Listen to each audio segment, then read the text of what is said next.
Hello and good morning. Welcome to our Lutyens Trust America webinar on Lutyens Architecture of Remembrance at Étaples. I'm Robin Prater, Executive Director of the Lutyens Trust America, and I'm joined today by Marcos Lutyens, our chairman, and John Gedling and Lynn Howson of the Commonwealth War Graves Commission. I want to start our webinar by talking about remembrance. Britain and the Commonwealth suffered enormous losses during the First World War. As a nation, they vowed to remember those who gave their lives in service to their country. After being in France on a recent LTA tour and being fortunate to be in London during the Remembrance Day ceremonies in November, I just want to say how impressed I've been at how well they've kept that vow. The battlefield memories and cemeteries are extensive, very moving, and extremely well cared for. Remembrance Day ceremonies, first held at the 11th hour of the 11th day of the 11th month in 1918 when the armistice took effect, continue to be observed every year at multiple locations, one of which is the cenotaph in London designed by Edwin Lutyens. In September, our group from LTA was privileged to visit several of the British war memorials in France, as well as the American memorial by Paul Cray. We found ourselves marveling at the differences and the variety achieved by the architects involved in these projects using similar basic elements. The cemetery and memorial at Étaples by Edwin Lutyens was definitely a highlight of our trip, and I'm glad we can bring it to you through this webinar. We owe a debt of gratitude to Mark Connolly, who shared his great knowledge of battlefield history with us on our trip, and to John Gedling and the members of the Commonwealth War Graves Commission, who provided wonderful advice and help in planning our trip. We're so pleased to have John and Linnell as our panelists today. John Gedling is the Director of Works for the Commonwealth War Graves Commission. John is a chartered building surveyor and joined the commission in 2017 as Director of Works. Prior to this, John spent several years working for various organizations specializing in the management of historic estates. His background has been particularly focused toward managing major conservation projects. Lynn Howson is a historian at the Commonwealth War Graves Commission. After some years of teaching high school history and English in the USA and Australia, she undertook postgraduate studies in the history of warfare at King's College London. She's been with the CWGC for 13 years. She writes and speaks about the servicemen and women CWGC commemorates, CWGC cemeteries and memorials, and connected aspects of the two world wars. As a reminder, please put any questions or comments in the Q&A box at the bottom of your screen, and we'll address as many as possible at the end of our presentation. As with all our webinars, this is being recorded and will be posted on our LTA YouTube channel and on our website, www.lutyenstrustamerica.com. Please consider joining either the Lutyens Trust America or, if you live in the UK, the Lutyens Trust, so that we can continue to support programs such as this, and also so you can enjoy getting to know some very special other members with similar interests. Now I'll turn over to John and Linnell.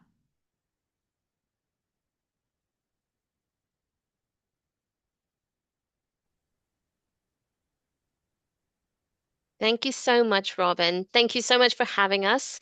I know I'll speak for myself and hopefully also for John when I say that it is always a pleasure and a privilege to talk about the work of the Commission, of beautiful sites, and the men and the women that we commemorate. And thank you to you, Robin, for making sure that the slides proceed while we speak. So let's move to the first one. I know that many of you, I hope, have come to one of these before, maybe when we've spoken about the work of the Commission, and perhaps you also enjoyed the same visit to the Western Front that Robin was speaking about earlier. But just in case, I have got to make sure that I tell you all about who we are and what we do and who we do it for. So I'm just going to start by showing you pictures of people, because to me, the people are really the reason why we do the work that we do. It's why the commission was created in 1917, and it's why we're still doing very much the same work today. The top row of these images are all servicemen and women of the First World War that we commemorate, and the bottom row is from the Second. And I want you to take a second just to look at them all. The reason why the commission exists is because an organization needed to be created to make sure that 1.7 million servicemen and women of the forces of the British Empire, First World War and Second World War combined, that their names would be remembered forever, and that these names would either be on headstones over their final places of rest, or they would be on memorials to the missing. And today we're going to really focus on just one of our incredible cemeteries in France, Étaples, where we commemorate over 10,000 First World War dead of the British Empire. But before we do, I just, yes, want to talk a little generally about us. So, how did we get to have beautiful cemeteries like Étaples? If we could look at the next one. Thank you, Robin. I like using this when I'm out speaking to people about the work of the commission because the question is, how do we go from the first one to the last one via the man in the middle? So, in brief, Sir Fabian Ware, who was a newspaperman and an empire official in various parts of the world, was too old to serve in uniform when the First World War began, but he did want to do something, so he joined the British Red Cross and found himself on the Western Front in the early months of the war with a mobile ambulance unit. As part of that work, he noticed, of course, graves by the side of the road, along fence lines, in small French uh, communal cemeteries in villages, in orchards, and he was worried that these graves that were left behind by comrades who had to rush off to keep fighting the war would be lost, and the families would never discover what had happened to their loved ones. So he started to register the graves. This work was recognized as vital by the Army, and the British Army created an Army Directorate of Graves Registration and put him in charge. While he was then leading that, his eye was on the future. He really wanted to make sure that these graves would be looked after forever and that the men and women who were serving and losing their lives in service would be remembered. And he decided the best way to do this would be through a royal charter. And we did receive a royal charter in May 1917 to start the work of the, as they were, Imperial War Graves Commission. So the Imperial War Graves Commission got the great and the good to get their opinions together about what this work should look like and created cemeteries like the one that you can see in the right-hand side. Yes, this happens to be another Lutyens cemetery, but we're not talking about it today. Those of you who came to our last one might recognize it. It's Railway Dugout Cemetery in Belgium. And here you can see some of the pieces that architects were allowed to play with. There's the Stone of Remembrance in the middle ground. There's the Cross of Sacrifice, all way up the back, framed by a lovely willow tree. And then at the front, you can see a little bit of an entrance feature. You can see a lovely wall and some interesting decisions about where to put headstones that were special memorials, as in not over an actual grave, which is why they can be in a circle like that. So, in brief, was Fabian Ware's vision, which was then accepted by six member governments. If we have a look at the map, six member governments mean that we have 1.7 million war dead to remember. We do this all over the world in over 23,000 different places, over 150 countries and territories, and our work was and still is funded by six member governments. And you can see the flags of the member governments here in front of us.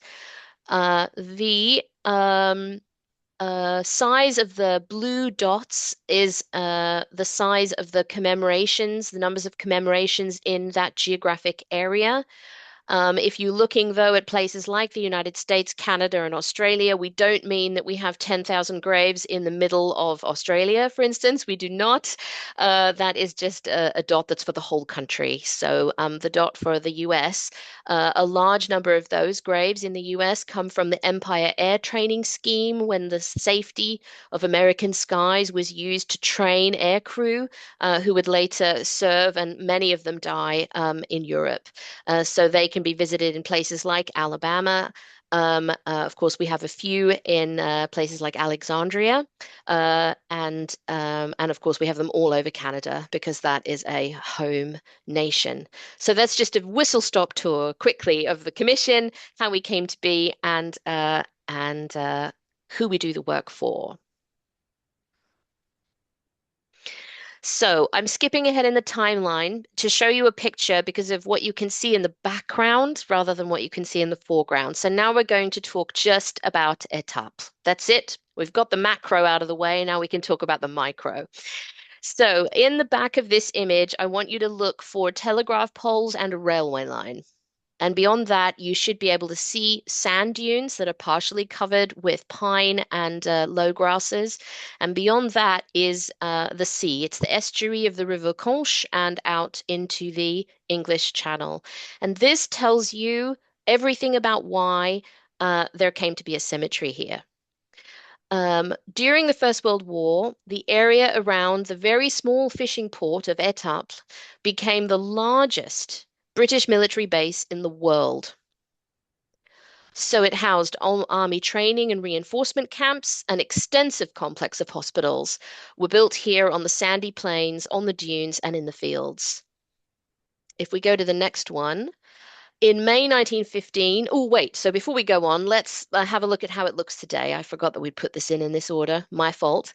So this is drone footage that shows you what you saw in the picture before, but how it looks like now. Most people now come in from the road, which you can see on the right, through the incredible entrance feature, which we're going to be talking about. But I want you to see the relationship between the modern cemetery and the railway line, which is still there. However, you now cannot see the cemetery from the trains, but you definitely could before, as you saw in the historic image of the place. So in May 1915, this place, this cemetery, was begun as a place to bury men and women who died in hospital or while serving at this tremendously large military base. And now more than 10,000 First World War personnel are here. They come from the forces of Australia, Canada, India, New Zealand, South Africa, and the United Kingdom. And I bet you, but I haven't checked, there will be people born in the United States but serving in units like Canadian units that are probably buried in this cemetery as well. We also have nearly 700 Germans buried here, men who were taken prisoner, wounded, brought here to the hospitals for treatment. Some of them, of course, would die and they'd be buried here. So, an interesting thing about the base here, if we go and look at some of the historic images, the first one is amazingly, I think, actually taken from a moving train, which I didn't think you could do in 1915, but here you go.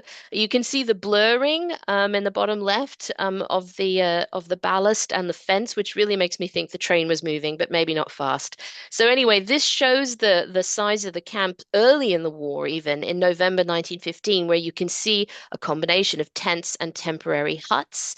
And then the aerial image which gives you an idea of the extent of hospital complexes here. In this photograph, this is a hospital complex, just one hospital in the foreground, which was unfortunately heavily damaged by an air raid in May 1918. But looking at the size of the footprint of that one hospital, I think if you make out the main central section where you've got two buildings with red crosses and then you've got hutted wards on either side, that's one single hospital. There were at least 17 and sometimes as many as 20 hospitals of this size on this site. So they offered medical care at about 20,000 or more beds available. So this is an incredibly large conurbation. But let's think about the people that we're here, therefore. We've, of course, got people serving in the hospitals. We have patients in the hospitals, but we're also going to have all of the support staff that are required for that sort of thing, including the ambulance drivers, who were all women. And their job, besides maintaining their vehicles, was being the transfer chain between hospital trains that would come in, where stretchers had to be hand carried out of the train carriages and into ambulances and then driven to the right hospital and offloaded again by hand. We also have a lot of training took place here. The infamous bull ring training used the huge sand dune and flat beach area around Étaples and Don to do a lot of infantry training before men went on to serve closer to the front. Just the last picture here of the eagle-eyed among you who are good at spotting members of the royal family.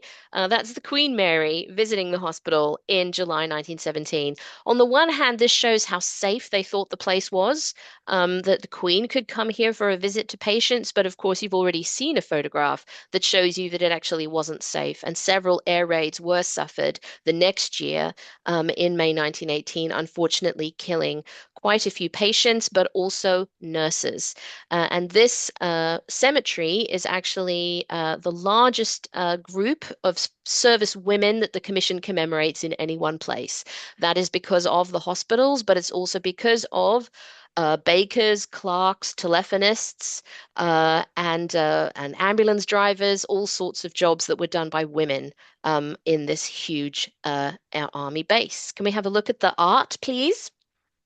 Serving in the VAD, the Voluntary Aid Detachment units, driving ambulances and doing other important work, were at least two women artists. And I had to show you these lovely drawings and paintings that are left behind. These are all in the art collection of the Imperial War Museum. And just to give you a bit more of an artistic flavor of the place, including, as you can see on the bottom left, ambulances collecting stretcher cases in the dark from from a train, and then an early view of the cemetery over on the right, where you really get a sense of like the sand in the color choice, as well as the trees, and in the distance, you can't see the railway line, but it is there. Okay, so next, please. One of the important jobs done by women at this place was gardening in the cemetery itself. So the Women's Army Auxiliary Corps had gardeners that tended the graves here in Étaples. Now, I want you to have a look up the back at that big slope, the sandy slope with the pine trees on. The cemetery at the back of it, if you think about it from the direction of the train line, has these very high sandy hills, and more about that when we look at how it was made into a formal cemetery with architectural features. So now I think you've got a pretty good idea why we have a cemetery here and why a cemetery here is so big. It's because if you have the largest military base on the Western Front, then you are going to have a large number of people available, either to be sick, to be injured in training, and of course, mostly to die in the military hospitals that were here. A large number of people died here of the pandemic flu that came through in 1918, 1919 uh, besides the ones that were coming in with war wounds. So this photograph here gives you an idea of the cemetery's size and layout when it was all still wooden crosses, and it had been laid out by the army graves individuals here at this base who decided where how big to make the plots, where to put them, where to put the walkways, and what have you, which is of course a constraint that Lutyens had when he was given the site to design, because the graves were all already in situ. Thank you. So before we move on to talk about Lutyens and how he solved the challenges that were Étaples Military Cemetery, I want to just take a minute or two to talk about some of the people that we commemorate there. And I've just got three. And I'm going to go, what order shall I do them in? Okay, I'm going to start with Sergeant Alpheus Thomas William Matthew of the Royal Army Service Corps and the Royal Garrison Artillery. So I don't have a picture of him, but what I do have a picture of is His Majesty King George V laying a tiny bouquet of forget-me-nots on his grave. So how does the king come to be laying flowers on the grave of an ordinary sergeant in the Army Service Corps? Well, I'll tell you. Somehow his mother, again, not a terribly important person, met the Queen at a walkabout. somewhere shortly before this trip to the Western Front was taking place. And I don't know how the conversation started, but I do know that the conversation ended with the mother saying, I can't go visit my son's grave, but I know that you are going, so please would you take flowers to his grave for me, and gave her the posy to bring. Now, when it actually came down to it, on the 13th of May, when the royal party was coming, the Queen was not able to come, but the King came. So, as all wives do, right, you deputize the husband if you can't do it yourself. So she passed it across and said to him, while you're in Étaples, I need you please to lay this on behalf of his mother. And he did it. So there we have a tiny posy sent from a mother, but via a pretty impressive royal delivery system. But I can't tell you much about Sergeant Matthew because what's interesting about him in a personal way is kind of lost to the mists of time and documentation. But I can tell you a bit more about Nursing Sister Wake and also about Sapper Guy. I'm actually going to go to Guy first because he died first. So this is Sapper John Albert Guy. And he was with the Australian Engineers, but actually he was Welsh. So he is doubly far from home. He was far from home in Australia, but he's also far from Australia and far from Wales, buried as he is in France. And I know about him because one of our volunteers who helps us with things, this is his cousin, three times removed into the past. So, young John unfortunately had a very hard start to life when both of his parents died soon after each other when he was quite young. And he and his brother were taken in by an aunt and uncle. Of course, on top of all their own children, the financial burden of looking after all of these young people, I'm sure, was acute. And we can find John on census and other forms of documentation working at quite a young age. So he ends up joining the Merchant Marine as a marine engineer, and that takes him, of course, all over the world on ships working. But he ends up in Australia working on a coastal steamer, taking coal and coke up and down the coast of Australia. So he volunteers when the war begins, and because he's in Australia, he joins the Australian Army. He gets to the Western Front in late 1915. And unfortunately, in 1916, in July and August, he and his fellow engineers are supporting the incredibly tough fighting that the Australians are doing on the Somme near a place infamously called Pozières. And he is severely injured while in the field doing engineering work by some shrapnel, and he is brought back to the hospital here, where unfortunately he dies a few weeks later. Remember, this is before the invention of antibiotics, and so lots of people die of infection, septicemia. And so that's John Albert Guy. The last person I wanted to talk about is one of the nursing sisters who's buried here, and that is Nursing Sister Gladys Wake. She was a nurse with one of the Canadian military hospitals that were located on this site. And she was actually from British Columbia. Her grandfather was a captain in the Royal Navy who decided to settle in British Columbia when he was done being at sea. So she grew up there as the middle child of three sisters. She finished her nursing training in 1912. So she's a professional nurse before the war. And when the war comes along, she volunteers to join the Canadian Army Nursing Service. And with them, she has some very hard postings, including Salonika, where the disease, infectious disease, was absolutely rife. After that, she does some nursing in the UK at military hospitals, and then she requests to be sent to France and not to somewhere safe like Étaples. She actually wants to go to a casualty clearing station, which is truly in harm's way. On the night when she's passing through Étaples, waiting to go to a casualty clearing station, the hospital that she is in is attacked by the air. And unfortunately, she was so grievously injured that she died a few days later and is buried in the cemetery at Étaples, never to go home to British Columbia. And I do wonder, that's a very long way, if anyone of her family was ever able to come to France to stand at her headstone and to see where she had ended up. I realize I haven't shown you one of our headstones. So next slide, please. Here's a photograph of one of the funerals of nursing sisters killed in air raids. And I am 99% sure this photograph is actually of the burial of the nursing sister, Bain, whose headstone is there on the right. So, for those of you who haven't seen a commission headstone before, this is your chance. You can see that commission headstones have a beautifully designed and carved badge of the unit that appears on the headstone. It tells you the rank and the initials and the name of the person, the unit that they're with, in this case, the Order of St. John, the St. John's Ambulance Brigade, the date of death. There's room for a religious emblem. In a nursing sister Bain's case, that religious emblem is a cross, but we have 13 emblems in total that can be used on our headstones, so they're definitely not all crosses.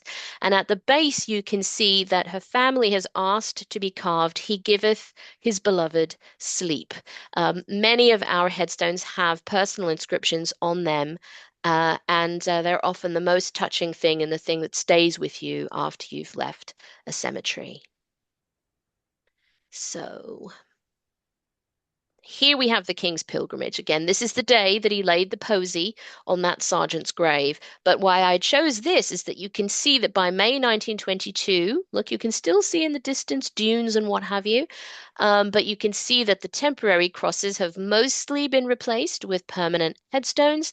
You can see that the platform for the Stone of Remembrance is smoothed over, but grass is not growing on it yet.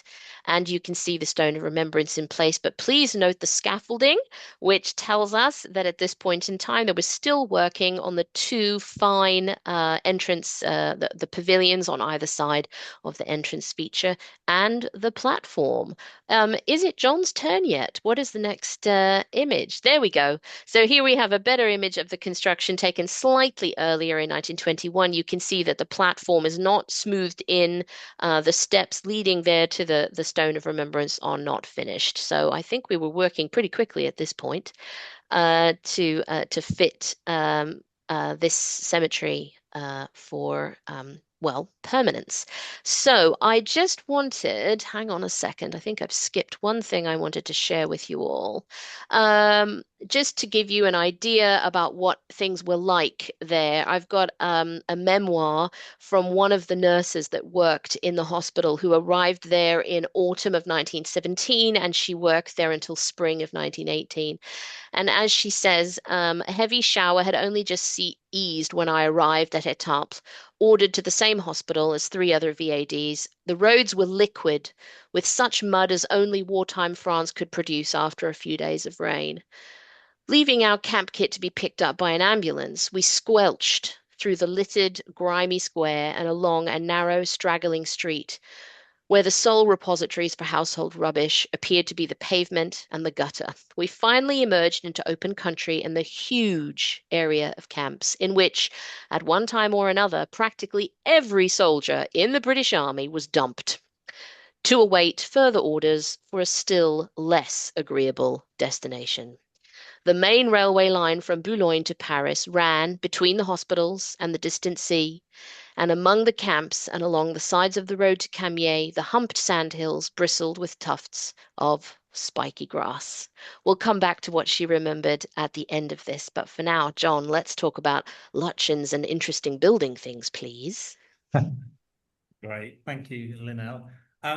Yeah, so Linnell set the scene for why we have this huge cemetery at Tap. I'm going to talk more about the design, the construction process, and how Sir Edwin Lutyens came to be involved. Well, firstly, recap on the dates. As Linnell said, May 1915, we know there were burials taking place. The first plot opened during the summer of that year. And our organisation, the War Graves Commission, established as the Imperial War Graves Commission, was not for a full 2 years later, so May 1917. And in that year, three great architects of empire were invited on a trip to the Western Front to give design advice about how the cemeteries could be constructed. And they were Reginald Blomfield, Herbert Baker, and of course Sir Edwin Lutyens. They went on to establish the design principles for the commission, and between them, involved in the construction, to one extent or another, of 918 cemeteries across the Western Front, of which Lutyens designed 126 in whole or part. So a considerable commission, but one of Lutyens' first and one of his largest commissions for the organisation was Étaples. But crucially, he didn't do it all on his own. So those who heard our webinar last year will have heard Linnell and I speak about the assistant architects. They played a really important role. And at Étaples, this was a gentleman called Major George Hartley Goldsmith, who joined the Imperial War Graves Commission in 1918 as architect in France, particularly supporting Lutyens. And actually, he was a natural choice because he had architectural training. He also military experience during the war, and crucially, he had worked in Lutyens' office before the war as an assistant draftsman until about 1910. And we know that Lutyens provided him with his reference for his job. So he went on to carry out the detailed design, and obviously was very well trusted by Lutyens to help deliver this vision.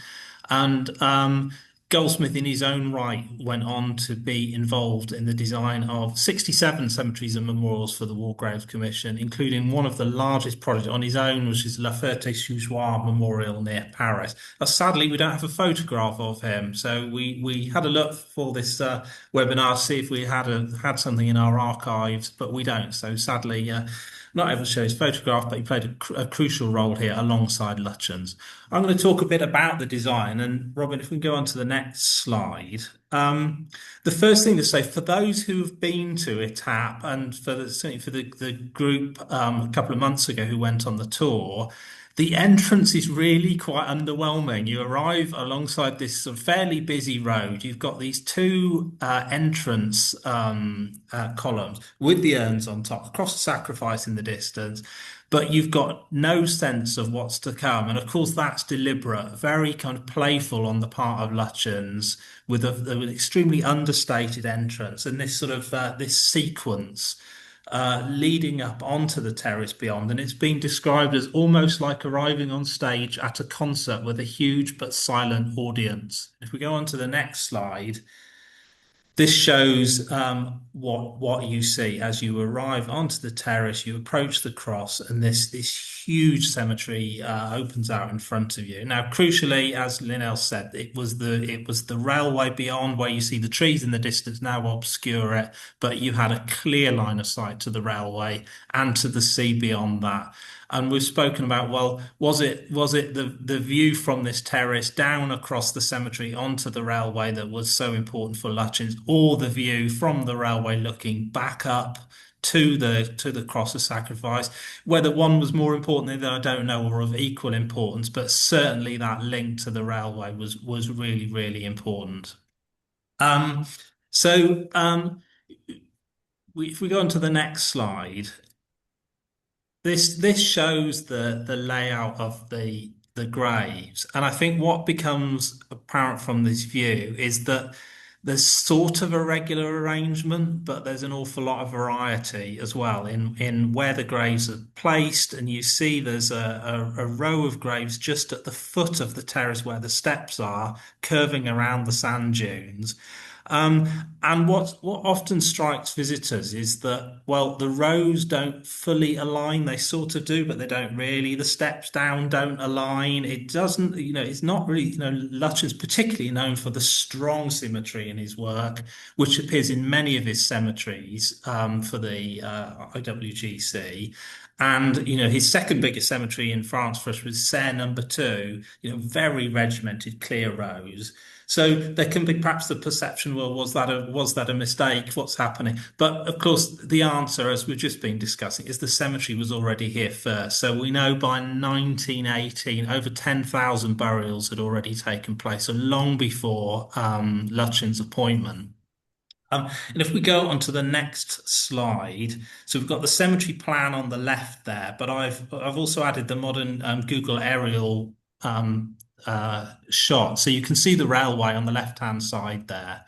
and Lutyens Terrace running due north to south.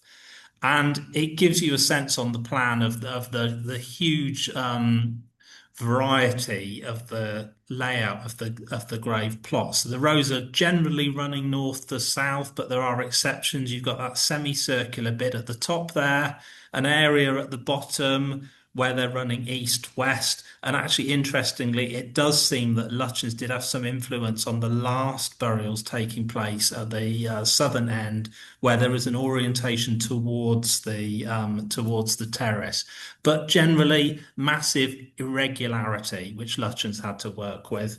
The other thing perhaps to mention is because the cemetery largely predated the Imperial War Graves Commission, some of the principles of equality and uniformity had not yet been established. So we have paired graves, officers set apart. We've got non-British, non-Christian soldiers in the southwest corner. You can't quite see it too clearly, but on the plan there, on the bottom right, you have Hindu soldiers and Chinese soldiers as well who were separated. So that was because the principles that were later to dominate the way graves were set out and the uniformity were not in place then. If we go on to the next slide, so what does Lutyens do when he's presented with this commission? He's got this vast existing cemetery, and he needs to create this sense of solemnity and grandeur to respect the sheer number of burials here. And what he does is actually really very clever, which is almost create this sort of drama through detachment with this vast platform high on the sand dunes. So as the earlier photographs show, the big hill was already there. They stabilized the hill, which was a huge civil engineering operation. I mean, to do that now would be challenging. To do that then, we know involved a vast amount of concrete. And he placed on it the war stone, the cross of sacrifice, and these two giant pavilions. So there was certainly a sense of the terrace as a sort of theatre, the response to the cemetery beyond and all these burials and the railway, as we've spoken about. If we go on to the next slide, this shows the terrace just to get a sense of the geometry of it all and the cross sacrifice at the bottom there and the stone of remembrance at the top. And the next slide shows those features. So they were the standard repeating features in the larger cemeteries across of course, the war stone, the stone of remembrance of Lutyens' own design in the front there, at the top of the steps, and the cross of sacrifice at the back, which is by Bloomfield, which is again a repeating element but varied in size, but stayed in proportion. So here at Étaples, it's the largest cross of sacrifice, which Lutyens placed at the end of that avenue as you arrive, and it dominates the view as you're looking up from the cemetery onto the terrace. So the geometry is really interesting here, and actually on the next slide, I think you begin to get a sense of the yeah. So this, standing in the burial area looking up, and these shallow steps, these mule steps that are called grassy steps that led up to the terrace. I think the next slide perhaps this shows these steps down, and on the bottom left there you can see plot 1, which is the very first burials at Étaples, which followed the sand dunes, and they sort of block the line from the foot of the steps. So the way the stairs were placed was really sort of very cleverly done to respond to the cemetery below and forming a sense of connection. The geometry is really very clever, and like so many of Lutyens' designs, it looks beautiful, which it is, but the more you study it, the more you see how cleverly it all fits together. And I think the next slide Yeah, you start to see there the sets of steps, and on the left-hand side, we've got this kind of colonnade that continues with a plateau extending along the dune edge with a system of stairwells and retaining walls. And on the next slide, perhaps shows it a bit more clearly on the left-hand side, that continuing around, it almost formed like a sort of circuit around the top of the cemetery. But you clearly see here that row, the plot number one, the first plot, meandering around the dunes. So if we go on to the next slide. So just talking a bit about these fantastic pavilions.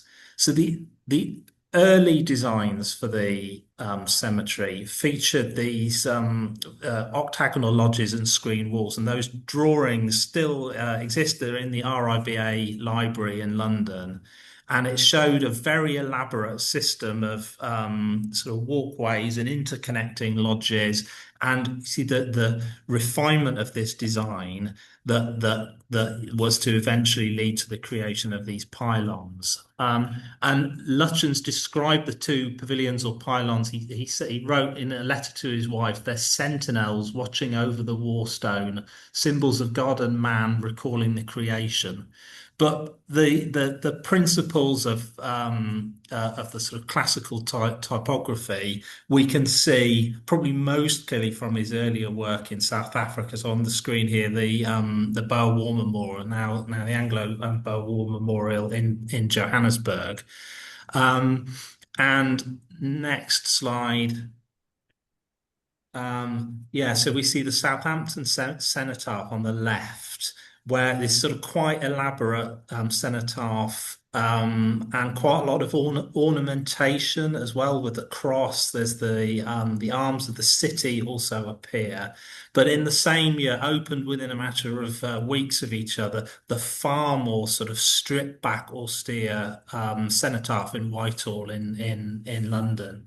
So it gives some sense of Lutyens' vision and the sort of composition that he achieved at Étaples, which is very solemn, yet in a way sort of quite theatrical. So on the next slide, so looking particularly at the pavilion, so from one angle it sort of looks like solid towers. From another, it opens up to reveal a view of the estuary beyond. So really sort of quite clever.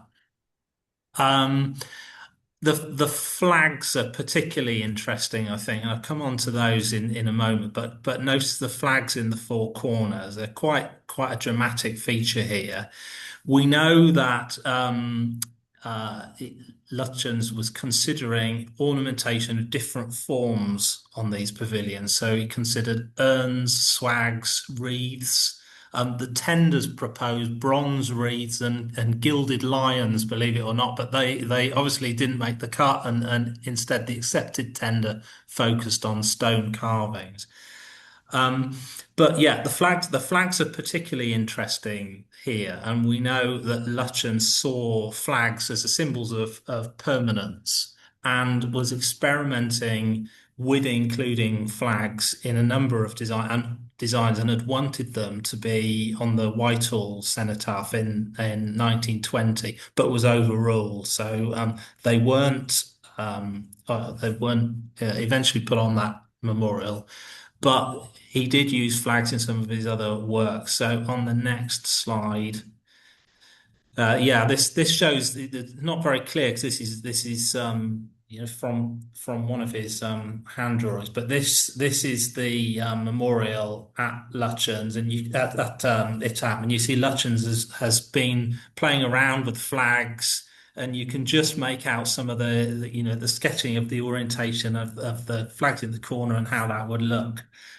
And the next slide shows, yes, this. So it shows the flags as fitted on some of his designs on memorials in cities in the UK. So these were not commissions for our organisation, for the Commonwealth War Graves Commission, but they were private works he did. So Northampton flags, quite interesting here. Next slide shows them again appearing Southend-on-Sea and Rochdale as well. And the Rochdale on the right-hand side, you see these painted stone flags and the gilt bronze poles. And the next slide. Yeah, so on a huge scale, so the Leicester Archer Remembrance 1925, the flags again, and the next slide. So at this is for us. So this is later than Étaples. This was for again for the War Graves Commission of Villers-Bretonneux, the Australian National Memorial. You see that they become stone flags. So really quite elaborate here. But Étaples. Yeah, interestingly, how Lutyens designed them. We know that he intended them to be supported by granite shafts, but there were stability concerns. So he was overruled by the IWGC's engineer who designed in concealed steel reinforcements. So it may be sort of quite bold to overrule Lutyens, but that's that today they have got reinforcement inside. Yeah, so just the next slide. Yeah, so this is the underside of the arch, which I wanted to include just to show the detailing and the quality of these pavilions. And I think it's a beautiful piece of work. And the sort of placement in terms of Lutyens and his commissions. This sits between the cenotaph in Whitehall with that kind of quite austere memorial and Tiet Val, where the design became very elaborate and the interconnecting arches, and you can see the development of Lutyens' idea. But certainly at Étaples, was his first big monumental work combined with the wider kind of landscape of remembrance with the graves, the pathways, the landscape, the plantings, where it all came together. So I'm going to hand back to Linnell in a moment, but I just wanted to finish off really just saying that Étaples for me is one of Lutyens' finest works. I think it's probably one of the lesser known of his major commissions, but probably deserves to be better known. I think it's incredibly clever. It's a place of great beauty and dignity, but also born from complexity. So the response to the difficulty of coming in when the cemetery was already laid out, showed the genius of Lutyens how to respond to that in such a beautiful way. And I just end up on a quote from the architectural historian Roderick Gradage, who said of Étaples, "There is an arch which is also a tower and a cenotaph. The flags suggest the movement of wind, yet they are made of stone. Nothing here is what it seems." So, I'll pass back to you. Thank you. Thank you. I hadn't heard that quote before about Étaples. Thank you very much. I just wanted to finish by showing you another beautiful piece of artwork that was inspired by this place. This was painted by one of the commissioned war artists, John Lavery. And as you can see, it's both got the micro detail of the crosses in the foreground, many of which have floral tributes placed upon them. You've also got those Women's Army Corps gardeners at work, and you've got the feel of the sandy slope running down towards the dunes and the sea. But of course, you can see the all-important railway line there in use with a train running by, marked by the lovely smoke effect in the sky. And I wanted, by using this, to take you all back again from the discussion of Lutyens and how he built what we see today back to what he had to work with, but also kind of what it meant in the landscape of the time. So this railway line, which is really the reason why this huge military camp was here, was actually a single track line when the British Army started to build this base. And the British Army Royal Engineers actually doubled the track here, so made it a double line, so going in each direction for more trains. They built sidings so that trains could be loaded and unloaded.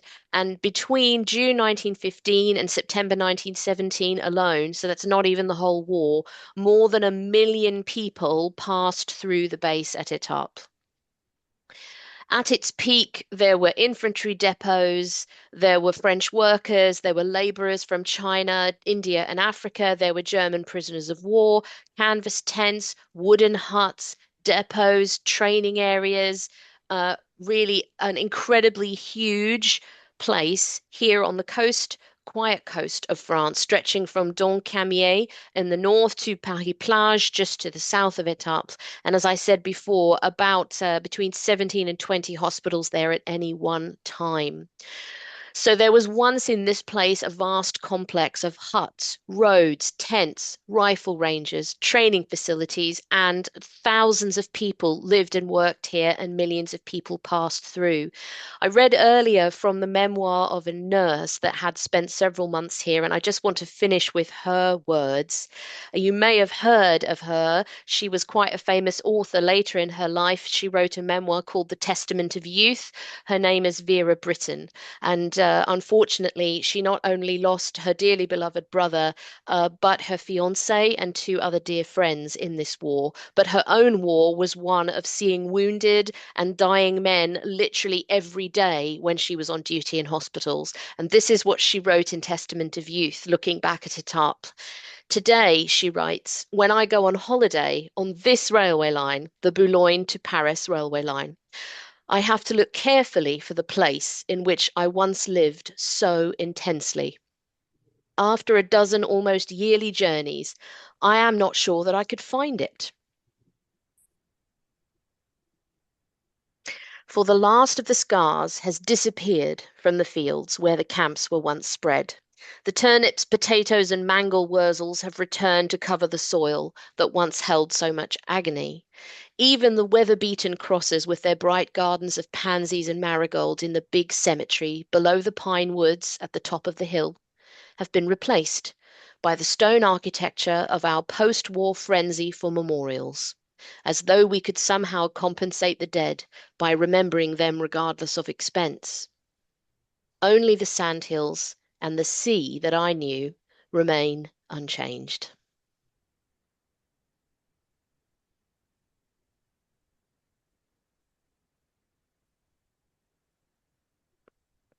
So that's what we have for a top. It is the most enduring and only remaining feature in the landscape from that once huge part of the British and Commonwealth experience on the Western Front. Before we go, I want to ask you please to consider supporting the Commonwealth War Graves Commission public and engagement and educational work such as this by joining our charitable foundation, where you can donate to support our education work. But I also really want to recommend our section on our website that's called Forevermore Stories of the Fallen. Two of the stories I spoke about earlier today came from that stories portal, where you can share stories about any of the men and women that we commemorate. So thank you very much. Thank you for having us. And thank you all for listening to us talking about Étaples and the lovely work of Sir Edwin Lutyens. Thank you so much, Lynell and John. That's fascinating. And we have a couple of questions. From Thomas Woodward. One of the aerial photos of Étaples appeared to show rock outcroppings or a quarry nearby. Any thoughts about that? I'm not aware. I wonder if it might be the sand dunes that give that. I don't think there's a quarry there. There is a lot of still a lot of sort of sand dunes visible. So it could be that, I think. Okay. Another question is, what British architects other than Lutyens are known for their architecture of remembrance? Um, well, I guess First World War is probably Baker, Blomfield, Lutyens, Charles Holden. I should have mentioned him earlier. He joined as one of the principal architects a little later, but certainly, a number of Western Front cemeteries by him. I guess those four after the First World War, perhaps after the Second World War, thinking maybe Sir Edward Morph, who was our architectural advisor, the Commission's architectural advisor just after the Second World War, and designed Runnymede Air Forces Memorial, among many other things, but perhaps that's one of his best known works for us. I have a question. Has there been any thought of maybe trimming the trees by the railway line so that people could reclaim that kind of original view? Yeah, it was funny enough. We were talking about this the other day. It would be fantastic too. It's just beyond our land, so the line of our boundary sits in front of the trees, and they are mostly all on the land on the railway. So yeah, it would be good to do. I think it may be quite challenging because of the land ownership. I was told that at one point Fabian Ware persuaded the French National Railway to slow down the trains as they passed by the cemetery, so they could get a view of the site. Yeah, I've heard that too. And another point that you had made, Linnell, about the plan and the layout. Um, although yes, the cemetery had been laid out in what seems a bit random a pattern, that there was some logic and order to it. You can see that it wasn't just totally random. So somebody, whether it's the military authority, hospital authorities, whoever it was, had begun to think how to lay it out in a logical fashion. They can't have had any comprehension back in 1915 just how big the cemetery would end up being. And there is a sense that you picked up, that they intended the entrance to be from the railway side. So there's almost like a semblance of a kind of avenue where that was the intention. But of course, now you approach from the roadside. I have a comment that Anki Barnes sent in. He had to have a client meeting, so he asked for that I pass it along. But he said Lutyens mastered the reveal with his modest entry, mysterious walk through the almost medieval sloped trough path until one reaches the edge of the incline and the cemetery spreads out before one. That was his feeling after his visit last fall. Yeah, and I think that sense of the arrival and the drama was so cleverly done. And as I said, that it looks beautiful and it is that. But the more you study it, the more you see how you've responded to that landscape, and created this really very clever design. That's why I think it deserves to be better known as one of his as one of his great works. Yes, when we were speaking about this before, Robin, you put it very beautifully, considering Lutyens' work with great houses and gardens, that he took care that from the house you had an impressive view, but also from the garden to the house you often had an impressive view. And I think here in the cemetery you can see some of that same effect, where yes, he's put this incredible platform in where there was a sandy hill before, and the people that were using the cemetery were approaching it in a different direction and really felt like you saw it from the railway. You didn't see it from the road. But what you end up with is both the incredible entrance surprise of coming down that short green walkway and having it fall away in front of you. And I've been to quite a few cemeteries now that belong to us, and there really nowhere else that has quite that sense of an incredible reveal.